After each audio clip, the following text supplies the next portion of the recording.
All right. Welcome to the All In podcast, where we talk about what it means to be all in all areas of your life. And we are at the All In headquarters here, just outside Nashville in Franklin, Tennessee. And I've got my good friend, Brian Yormack here. Today, we're going to be talking about what it means to be all in with your tax strategies. We know how important that is. And I've got a very special guest, Brian Yormack, CPA extraordinaire and expert tax strategist. I get that out, expert tax strategist. Brian, welcome to the show. Yeah, thanks for having me, Mark. Yeah. So I met Brian. We met at an event at the Virgin Hotel on top of it back in, it was actually St. Patrick's Day. Yeah. I remember very vividly, and a good mutual friend was hosting it. And it was about 100 people there on top of the hotel. It was hot. And you just moved to town about a week before, I think. I had been there for about 8 days. Yeah. And you moved in from Denver, right? At that point? Yeah. Yep. And so originally from Denver, and had just moved into town, and there was a bunch of entrepreneurs and realtors there. And I just remember thinking, man, how interesting it was. And I'd heard these words like, in my like tax strategies or like cost segregation and things like that, depreciation. And I thought I kind of knew, but I because I'm an investor, but I really knew I needed to know more. And so I just remember kind of like, all right, tell me more. And we followed up later. And so, so thanks for coming onto the show. All right, perfect. So yeah, we met up on the top there, and I remember you started telling me a little bit about how you had your investment, down in the Florida area. And the more we kind of discussed your investment property, the more I got kind of intrigued about what your strategies were, because we have some offices that we had done some work in Denver and Miami, and currently we're expanding a software company into the Nashville area, kind of based in the accounting space. And I hadn't met almost anyone here yet. So I think you were about the fourth or fifth person that I started kind of talking to, figuring out, where's it going to land for BAY and some of our needs as far as being able to find clientele. And, our first discussion was that you had heard of it, you were aware of it, and that you really, wanted to know more. I was happy to tell you more. Within, I think, a week, we had gotten some numbers together and gone over them. And at that point, you signed an engagement and you were our first client here. And, the numbers speak for themselves. I'm sure we'll get into it, but it's just been a joy. Yeah, getting to meet you and your family, and it's been wonderful.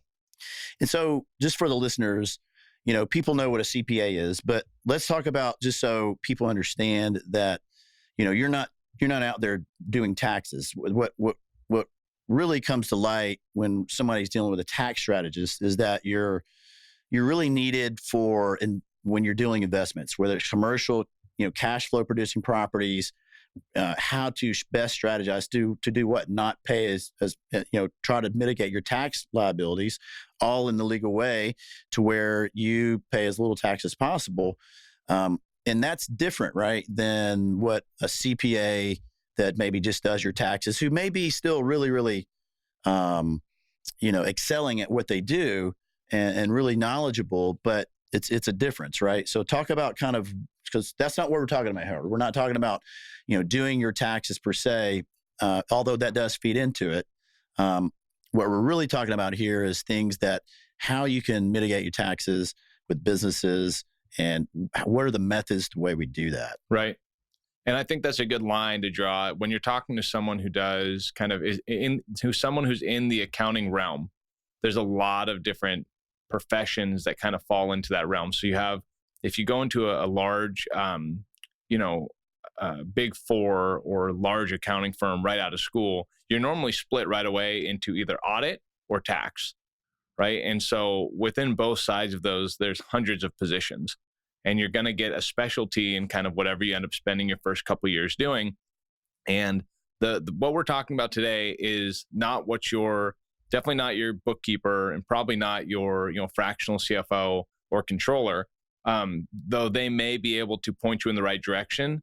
They're not going to be able to come in and execute the work the same way an outside party would. So there's a branch called Specialized Tax Services PricewaterhouseCooper and some of the other ones have kind of named it that. And under the branch is going to be the tax credits, benefits, and incentives, also some cost recovery items. And those are very specific. They call them studies to kind of put a nice name on the end of them. But these tax credit studies are going to be normally unique to the industry or unique to what you are spending the money on, whether it's R&D or green energy, 45L buildings. It's going to be, that's all these people do.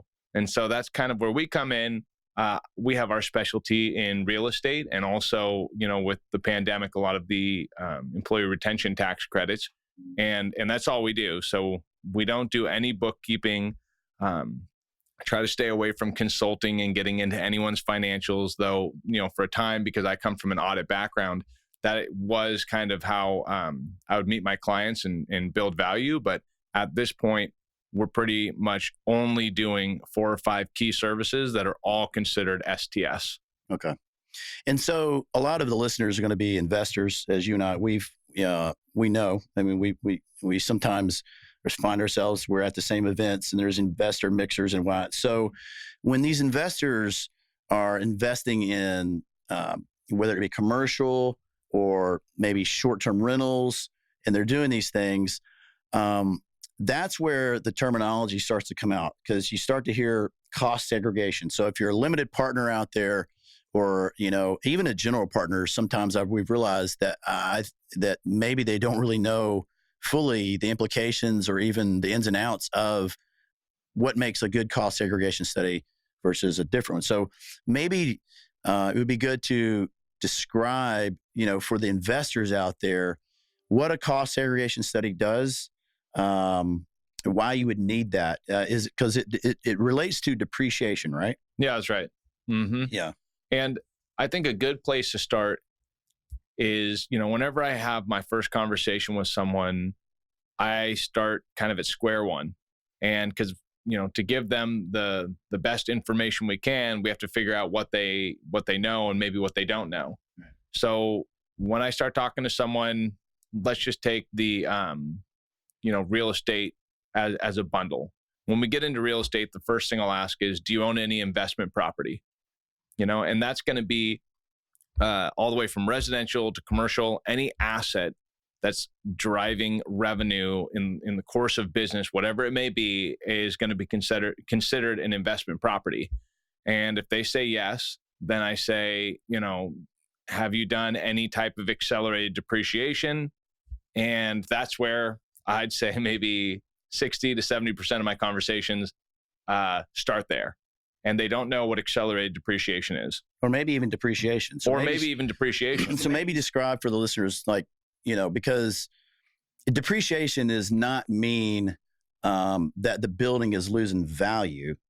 It's really more of a tax code terminology. And I'll describe what that may mean versus what, someone may think the normal definition of depreciation, meaning devaluing something. It's not that. Right? That's exactly right. Depreciation is going to be a tool that accountants use to take an asset, and the useful life of it is going to be predetermined, assigned by the IRS.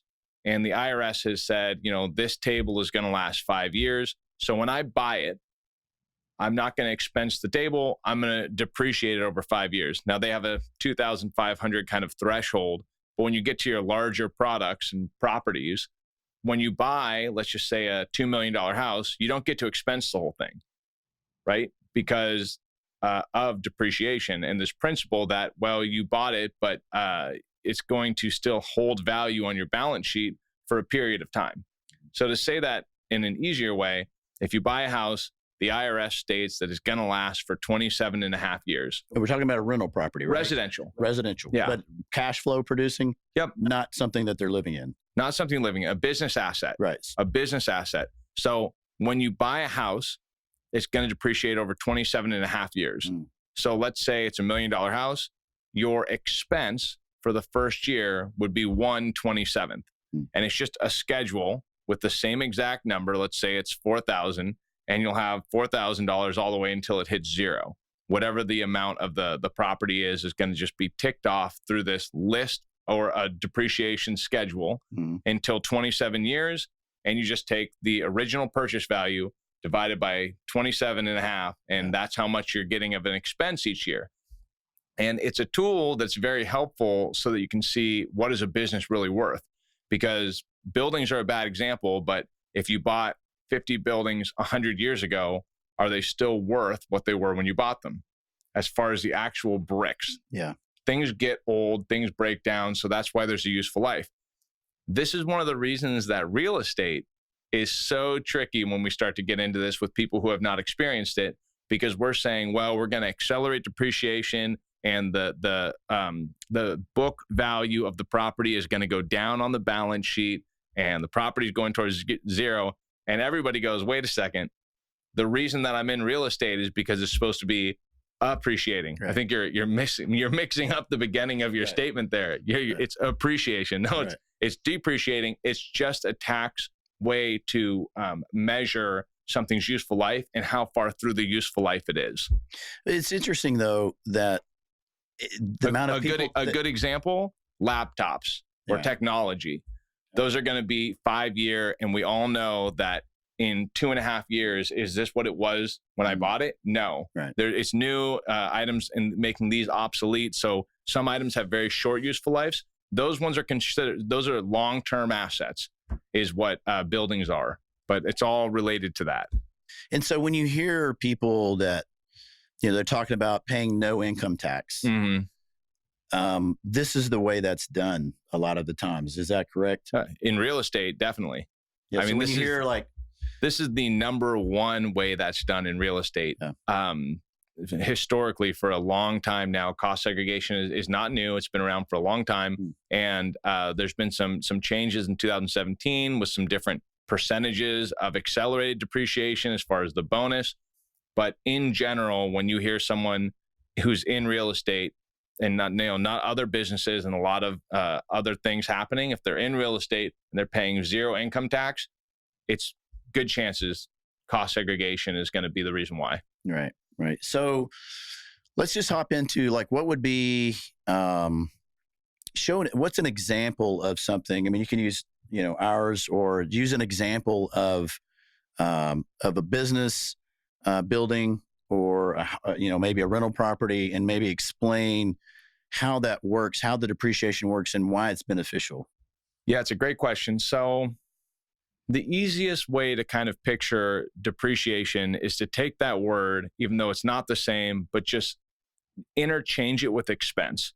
And most business owners are aware that if they have revenue, let's say it's $100,000 in revenue a year, but they also had $100,000 of expenses, they owe no taxes. And that's why everyone's trying to write things off. And these are my business deductions and my meals and entertainment. And everyone's keeping their receipts. It's this game trying to keep up with how much revenue you're making. So if I make 70, I want to try to show that I spent 70. Right. And the chances are that eventually, as you begin to do more and more revenue, you can't show that expense column at the same ratio. Okay. What happens with cost segregation is, again, the depreciation or the expense is accelerated. So, let's say that you get $200,000 in an expense from our work, but you're still making 100. Well, now you've got 2 years of an expense column, and it does have a very favorable carry forward period. It's 20 years. So if you don't use it by then, you're making very little money. But if we give you a $200,000 deduction, it would take you until you made $200,001 before you start paying income tax on that. And you have to figure, you're going to have other business expenses that are going to make that $200,000 kind of keep going up. But it's a lump sum expense given at the beginning of somebody's operations or when the asset is placed in service. And when that asset's placed in service, it starts to make revenue. And until you meet your expense columns, you don't pay any income tax. All right. And so, I mean, if we're in a room full of investors that are fix and flippers or wholesalers or buy and hold, and you ask for a show of hands, I mean, I think a lot of those people will raise their hand, maybe 75%. But then, and maybe I would have been in that group, right? Because I've heard of it because I was a passive investor. limited partner. And so the general partners, the GPs, were the ones taking care of the cost segregation studies. And so, you're kind of on the outside, you hear it's done. But now that, so many investors are out there doing business, what I think you kind of see is that people, they think they know about it, and they may even have someone who's doing the cost segregation study. But like a lot of things in life, I think what you find is there's a big variance between a good one and a really good one, or you're not so good. So in other words, just like I think doctors and attorneys, anything in the field, you're going to have a range, of quality. And so tell people why and how they can determine, why it's important to have a good, the best, or something like really good, and why it's probably going to cost more, maybe, I don't know, but like, why would they need that? And what's the way that they can vet, someone who's doing that? Because a lot of times these people have like a tax preparer or something like that, and they kind of have someone that does that for them, but they're not really involved in it. And so I think for me, as I've gotten, more and more invested in more deals, I'm starting to realize that the bigger the deals are, obviously the more important the cost segregation study is, because it's just that much more savings that you get. And so how would the average investor who's out there how would they know what to do to seek someone that's really good at cost seg versus maybe what they've been dealing with? How do they know what's good? You're gonna hate my answer, but it's impossible, right? For them on off at the beginning. Yeah, it's just right at the beginning, because the way that looks is, if you can't understand accounting in the sense that you already have a bookkeeper and can't quite grasp everything going on there, the truth is you're never going to be able, no matter how pretty the PDF deliverable is at the end of it, to be able to go through and redline and have a discussion, right? And so there's a couple of ways that you could go in and try to protect yourself from, getting substandard work. Now, I would say that most of these firms are going to do, at least legal work where it's, I've ran into a lot of people in my industry that are wonderful people, but there is a big difference. And we've seen sometimes, 40, 50% differences between what can be substantiated and received versus what was originally kind of handed to a client. Yeah. So we recently had a client with about a $550,000 deduction. After going through it, we found just south of $1 million, right? And that's it's a big difference. It's double. Shame on them, right? I mean, it's almost double. And this is a $3.2 million property. And, so it's not like we're doing a $72 million hotel. So, and the numbers stay the same. So one interesting thing about cost seg, if I can get, let's call it 25 is a good estimate, because it changes between heavy manufacturing and warehouses and storage spaces. They all kind of have, each one's like its own little industry and what you can expect as far as what can be accelerated. But on short-term rental, which is what this is, I knew the number was low, and we kind of went into it. And this is a good friend of mine. He said, would you mind reviewing it? And, they had taken a lot, but they had left a lot on the table. And it's interesting because, you have to take your tax bracket when you're figuring out what the deduction means to you. So if I'm going to receive $100,000, it's worth of a deduction from a cost seg study, $100,000. It's only worth $37,000 of cash if I'm at a 37% bracket. Right. If I'm at a 20% bracket, it's only worth $20,000.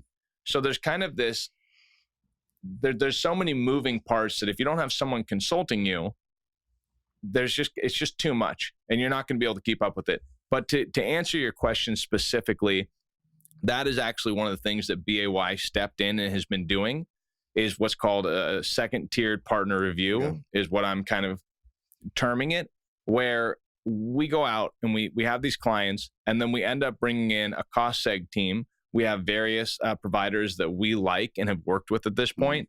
When they finish the work, it doesn't get handed to the client. It gets handed to us. And then we have a level of sophistication, because we have people who have been doing this for, 20 years, that are able to then look at that work and have that level outside their firm and be the voice of reason for the client. And that's kind of where we sit. And we actually sit there in all of our services where somebody else is actually doing what I would consider compiling. And then we'll do a second tier because there's a partner there too who's going to be reviewing it. Then when the partner is done and is ready to sign off or send it our way, we'll pretty much redo the whole thing using their work. And we go back to the client and ask additional questions that maybe they didn't ask. Another really interesting one, we had a client that had about a $130,000 deck. Gorgeous house right on the ocean. The deck went down like 3 or 4 steps, this huge sprawling deck. Well, they didn't take any of it. And we'll get to what cost seg is in a moment. But the idea is the study didn't capture any of it because it was connected to the house. Yeah. So these guys just said, well, there's $110,000 that we can't take as a short-lived asset.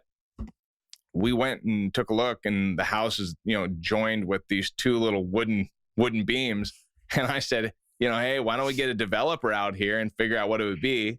Cost them $6,000 to redo the structure a little bit to get $110,000 worth of a deduction. So that's a net of, again, you have to take them at 37. So 37K, and he spent about 10K. Right. So it's $22,000 a day of work. Right. So there's just ways you can be aware of everything going on. And really, if you want to be as protected as you can, the best way to do that is to be like you were. Go to this job site, ask questions, and follow up with different groups. Bring in other people and ask what they think of the study when it's done. Be an advocate. If I'm putting $1.5 million into a property, I'm not trusting anyone's going to do it the way I want it. Right. And you have to say, just because he's a CPA or just because he's a lawyer doesn't mean that I can't ask him questions and get nitty gritty and down the dirt. And then if I don't trust everything that's being said, I'm circling back and asking someone the same questions.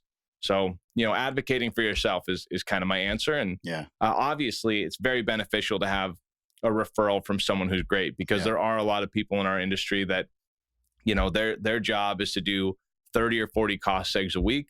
You are not special. Bigger firms have that issue. Having been at one, of course you want to do a great job for everyone, but good enough is out the door. Very common. Yeah. Yeah, and I think that's what kind of drew me is, I saw this as one of the few things in life where with a little bit of extra work or a little extra digging, you can really get a big payoff. Like, in other words, if you really have a really great cost seg done proper way, and we can get into that because sometimes people do hodgepodge.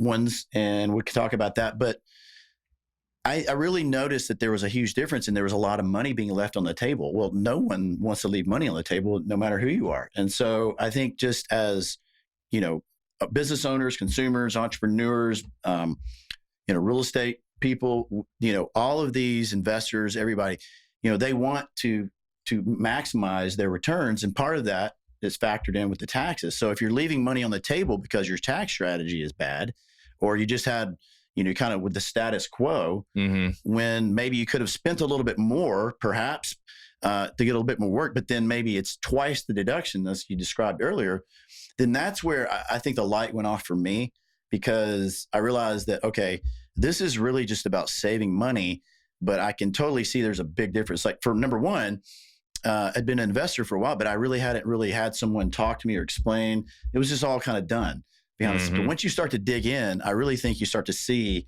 that there's a difference that, hey, you ask questions, and sometimes it seems like some of these folks that do the cost segs, they're just not at the level that you would expect.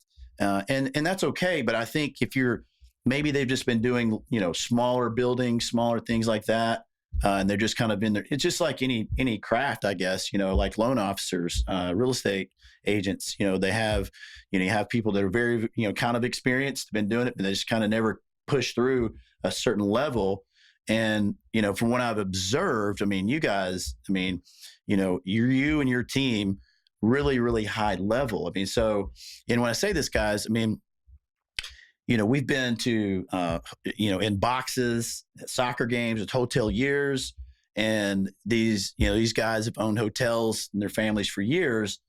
And then all of a sudden you find yourself in a conversation to where they're surprised that their CFO or their accountant, that they either A, didn't know about cost seg, which is unfathomable when you own a hotel, or B, it's just Yeah, they're not $50 million worth of hotels. Yeah. And they've never heard of it. That's pretty getting bad. that's getting a little out there. Yeah. Or maybe they know about it, they just don't know enough, and they've just been disconnected from the whole process because it's just been done for them. And I just find that fascinating, and that's really what kind of drew me. So, any thoughts on that? I mean, yeah, I think it's unfortunate. I hope that this is on, because it's like, if people aren't hearing what we're saying, we're handing people probably 2 to 3 years on average of free operating as far as taxable liabilities.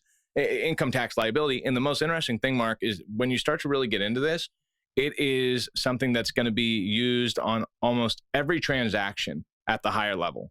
Yeah. So, if you're doing a 30 million plus build, cost seg isn't like, hey, let's go ahead and see if this makes sense. I mean, every single transaction does it, just like 1031ing out of the backside. But for some reason, and I, to talk to kind of your point there, I think that a lot of these firms are doing great work, just like McDonald's does. It's an assembly line. So someone will go out and do the work, and they pass it to the next person, and they pass it to the next person. And there's about 4 or 5 people who all do their line, kind of like title. I mean, that's a very common model. But the problem with that is, if I'm now finishing out some of the tie outs for the substantiation on the back end, and I think of something that I saw on the front end, there's no way to connect those dots because I'm no longer in charge of the project underneath one of these larger firms or some of these other firms. And that's again, it's fine, because if you're going to end up buying a cost seg and you couldn't vet them anyway, you're never going to know the difference. But we come in and we really do turn over every stone. And the goal for us, I mean, full disclosure, cost seg is a loss leader for us. Our cost seg is not how our company makes the majority of our money. So we do this killer job with the cost seg. Everyone's super thrilled with the deduction that we provide. And then we get to move on to selling some of our, more margin services. We've got research and development tax credits that are very lucrative to us, our clients. Those are wonderful, but you're not going to be able to sit with somebody in a boardroom and have these discussions. So cost seg is kind of for the masses. And we've realized we get to go out, meet a lot more people when that's what we're talking about. It narrows it down if I say, do you own a company that is building in-house material that's considered new and innovative? Yeah. I mean, about 90% of maybe more of the room goes, no, right? But if I can say to people, do you have an investment property? And so that's how we found ourselves in this space. And I'll be honest, cost seg is not very complicated.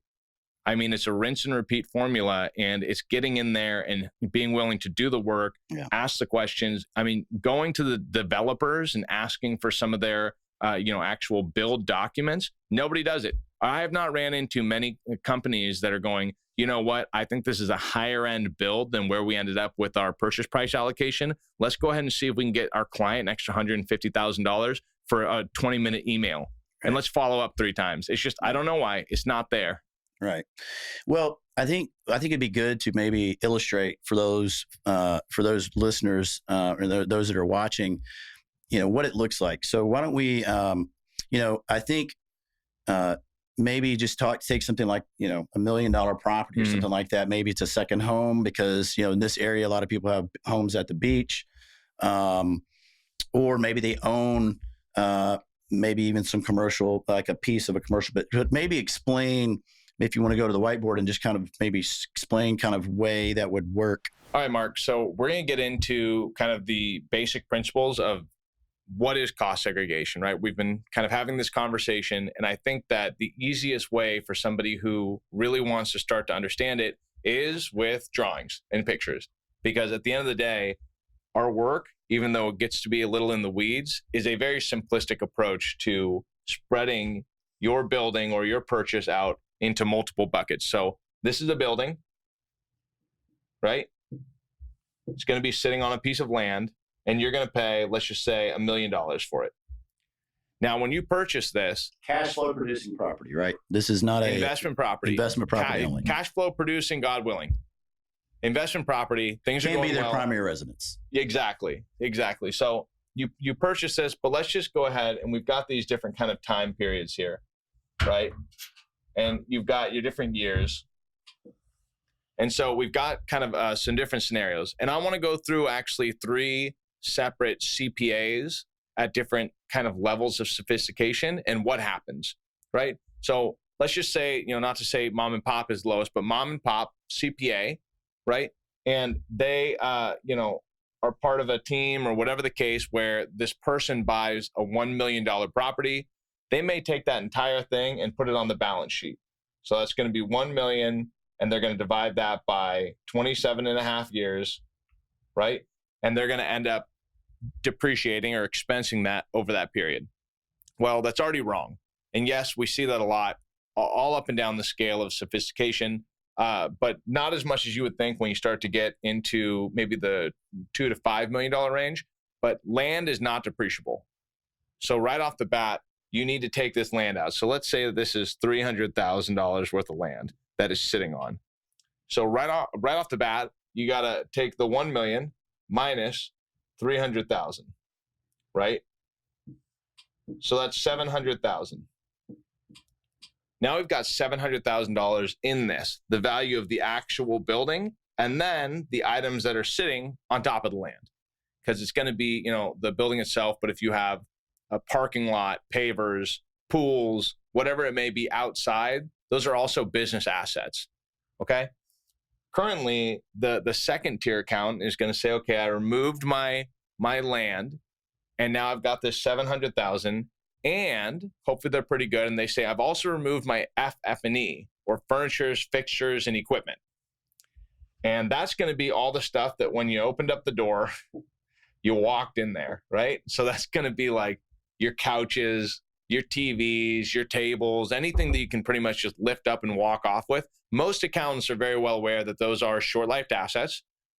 But a pool and a pool heater, things like that on the outside. Pool heater, yeah, things like that on the outside. Most of that, again, if the accountant understands what FF&E is, they will expense that immediately, which, depending on what it is and all the rest, that's done right. So let's say FF&E pulls another 100K out of this, right? So now your balance sheet for this purchase is still showing as 600K. And this is really your basis, is what we're talking about, right? Is this where the word basis comes in when you get to the 600K there? 600K would be your basis, right, because you've expensed out a portion of your basis, right? Which we can get into as we start to get into when you sell it, if it's a gain, depreciation, recapture, right, these other elements that are important to know. But as we kind of walk through just the transaction on day one, right? This is kind of what your building is made up of, is kind of being split out. So now we've got the original purchase is no longer showing. This here is land, right? And then this piece here is going to be FF&E, right? And so this here is now your building, okay? So now you've got this $600,000 building sitting on your balance sheet. And the idea is you don't want to wait 27 and a half years to get $600,000 back. Yes, you get a portion every year, the depreciation concept we've covered. But what you would like, ideally, would you want to expense $600,000 today? I think I would. Yeah, I think I would too. I think I would take that any way, shape, or form I could. They don't let you. So what they do say is, okay, here's what's left in the building. But if you have a cost segregation team come in, kind of this tier 3 CPA in this particular field, or a specialist, as we call ourselves, sometimes you'll hear engineer or whatever the case is, but it's a different term than just a CPA. It's going to be that they're a cost seg specialist, whatever it might be. They're going to come in and say, okay, we're going to actually either rebuild the house in, kind of an Excel spreadsheet type of situation, whatever it may be, and go through and figure out exactly what is worth what throughout the entire property. So they're going to look for your invoices for the pool. They're going to be looking at the plumbing, electrical, all of your cabinets, above, below cabinets, the countertops, all of that. And what they're going to do is they're going to take this 600 and they're going to build something over here called a fixed asset ledger. And that fixed asset ledger is still going to have the building itself. Maybe that's now worth 400K, right? And then it's going to have all these little line items, pretty specific. I mean, it's going to say like countertop, kitchen. Fixed assets, like things that are affixed to the property. Yeah, in a a sense. fixed asset is like a physical asset, Yeah.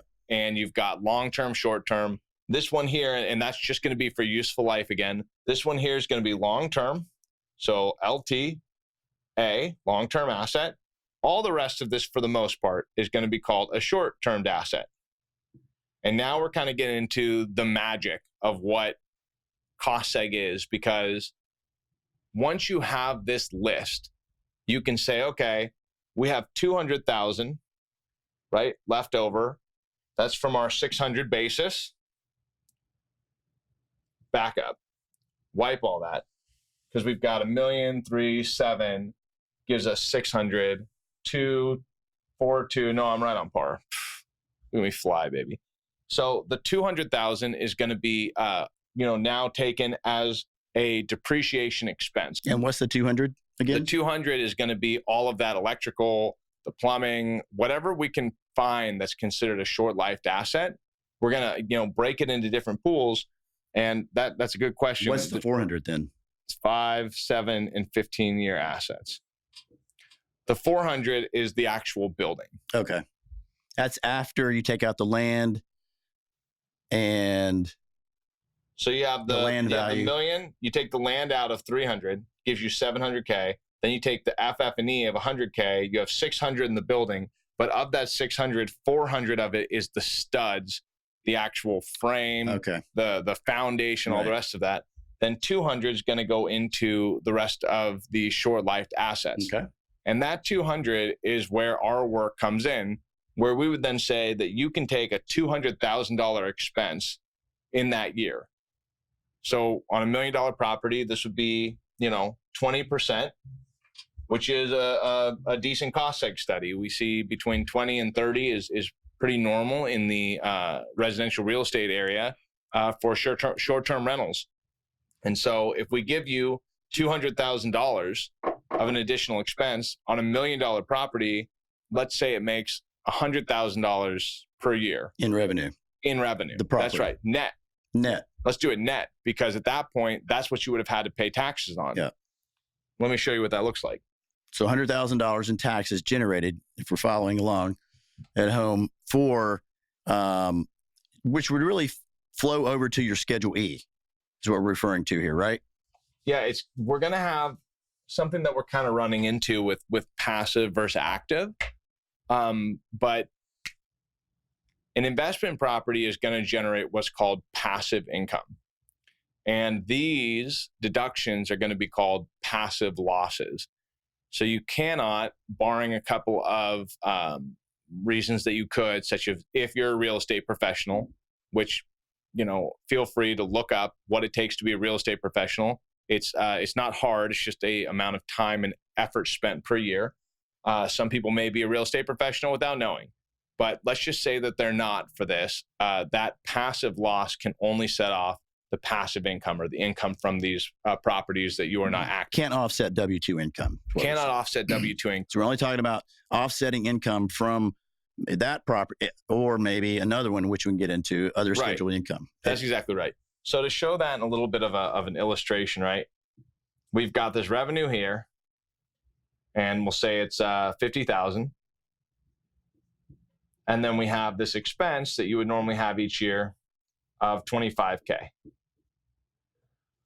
And that's a pretty normal looking business, maybe 50% margins. And that's not bad. All we've done, this is your expense, is we've taken this column and given you a big year one expense. And now what that does is allows you to run for, here's another, let's say that this expense here is 75K. That makes it so that for the first year, you'll pay 0 taxes. Then you still have 50K left over of an expense. The next year, you've got 50K in revenue. Maybe it went up, but for our example, you'll pay one more year of 0 in taxes. And then when you get to this year, if you make 50K, you'd pay taxes on that. Right. And so what the strategy does is it allows people a few years of breathing room, because the largest line item for most companies is taxes. It's taxes. The largest single line item for most companies is there. Well, particularly in their first year or so, right? And when we say companies, when you're running an Airbnb, and say you have $1 million house, that's an Airbnb or 750th house. We're talking about that's the same an thing. entity. It's That's an a entity. company. It's Yeah, an entity. I see that as its own business. And that's why, a lot of people put them into their own LLCs, but that's exactly what I picture when I say, your company and its revenue. I'm talking about that property and that property's revenue is generating. So, and you brought up an interesting point I actually want to cover as well, which is if you can cost seg one item, it just drops into a pool, or it rolls up is a term you'll hear a lot when it comes to taxes because of the different forms and the way they impact one another. But let's just say that we've got property A, B, and C, right? And each one makes, let's say, $30,000 in revenue. So you've got a total of $90K, and we come in and we cost seg just C, and we give you $100,000 in an expense. That $100,000, the 90 rolls up and hits it, and it would be where you'd have $10,000 for year two. Again, this is year two. You'd have a carry forward of $10,000 of an expense. So explain what you just did there. So you've got $100,000 deduction. You've got 3 separate properties, each bringing in 30. So you can actually roll up the other A and B to the deduction and use that up. So if I'm saying that right, so you're able to spread that 100K over other properties. And so now you've not paid income tax on A, B, or C, and you still got $10,000 left over for the following year to apply towards one of those as well. That's right.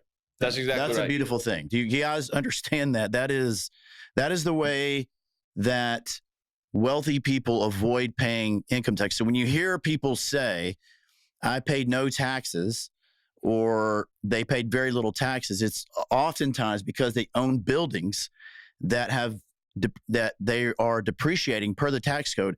And the building is actually a business that's running. It's providing income for other people, perhaps. It's providing jobs. So that's why I think it's important to understand that it's not that people aren't paying taxes. It's that they're paying taxes in other ways, but they're mitigating the tax on this particular line item on their tax return. They're in a growth phase. So almost all of our tax breaks are built off a growth phase. If somebody didn't pay taxes and they're not growing, they will definitely eventually end up paying taxes, or dying and passing the basis off to the next generation. That's a different conversation.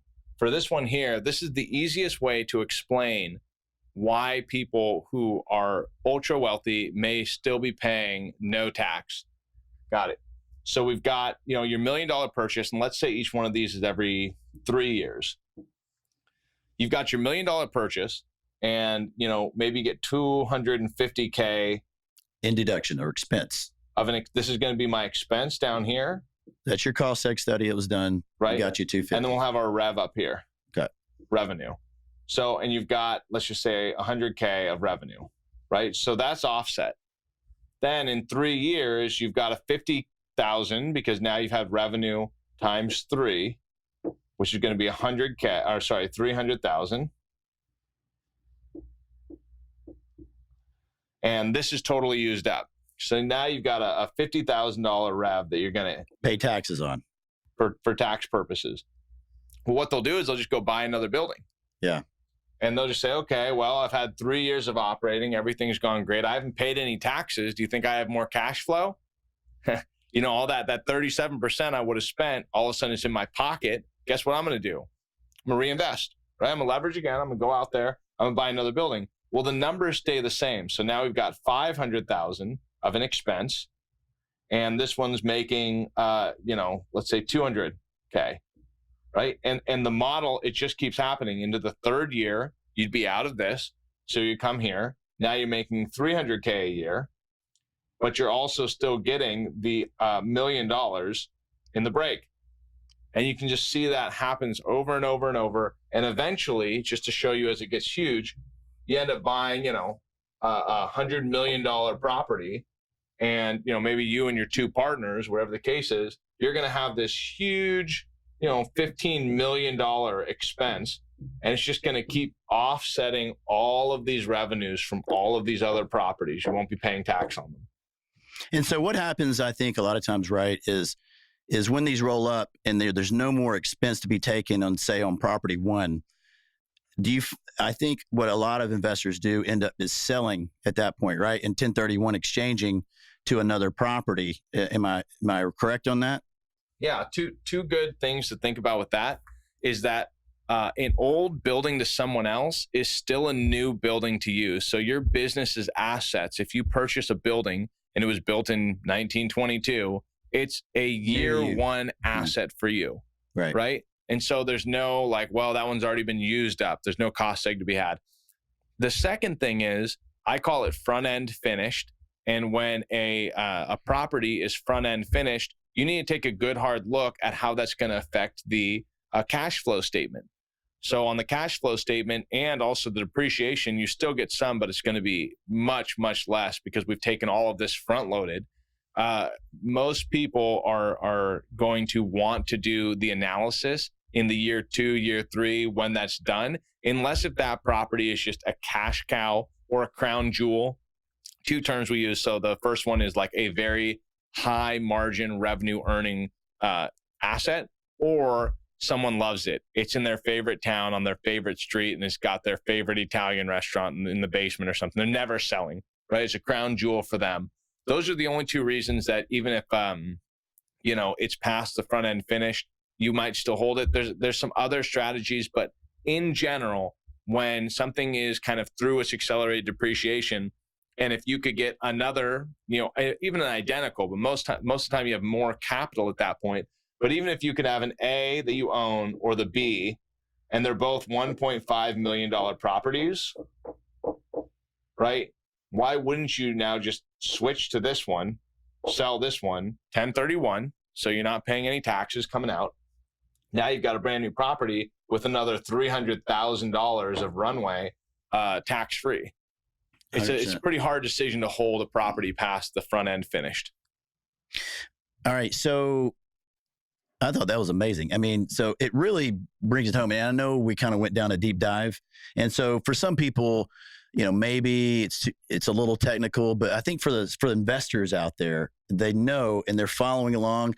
But at the end of the day, I think what we're trying to say here is, these types of things are super important to have someone. You wouldn't go to an eye doctor and just go, how's my heart? Yeah, how's my heart or whatever. You wouldn't go to a bargain person, Yeah. And you want someone who's highly knowledgeable. And so even though maybe all of us in the audience don't really understand 100% of what you just whiteboarded, ultimately you just need it's like you need a team, and you want to have the dream team, the best, right? Yeah. And so, hopefully we've illustrated today and brought some value to you guys. And I want to thank you, Brian, for coming on. And be sure to hit the like and subscribe button.